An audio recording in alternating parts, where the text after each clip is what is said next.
If you have a Bambu printer that uses an AMS, there is one thing that's the bane of your existence: cardboard spools.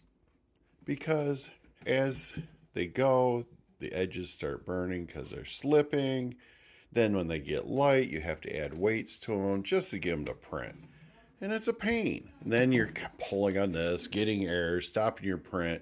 And of course, it stops in the middle of the night. So you wake up in the morning and it's basically printed nothing for hours. I've tried a lot of the solutions that other people have created online. And let's just say they don't always work. Some work a little bit, some break. So I had it up to here with it. So I started designing these things. And basically, I'm putting the name of this brand. And then I've created little drivers, in this case, go in these little holes to drive it. And then I have a universal back here that'll go on all of these to hold them together. And so this is my R3D.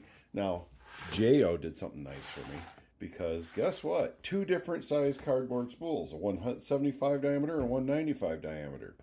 So I've created a 195 diameter version and a 175. Here's polar. And that one just fits, but the cardboard actually is a little larger, but it's so thin that it gives out pretty easy. So having that there for some support seems to help. But so far it seems to be working good. And I'm building these as I buy the different brands. I am building the different spool holders. So just throw them together, a little snug. And it's not going to slip because it's driven in little holes. And there you go. There's a Jo. This is the 175 version. And that takes care of that one. So far all these fit and they seem to be working. So far I've designed 3. I have another one coming in the mail. And as soon as I get it done, I will design that one and upload it.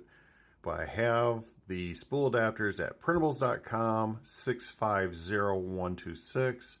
Or at Maker World, number 66787. Now I'm designing these as I need them, of course. But if you'd like to purchase me a spool and ship it to me, so I designed an adapter, put it online for you, you can do that. Just contact me through DM. The address is tooling_Lee, and you can find it at tiktok.com or youtube.com.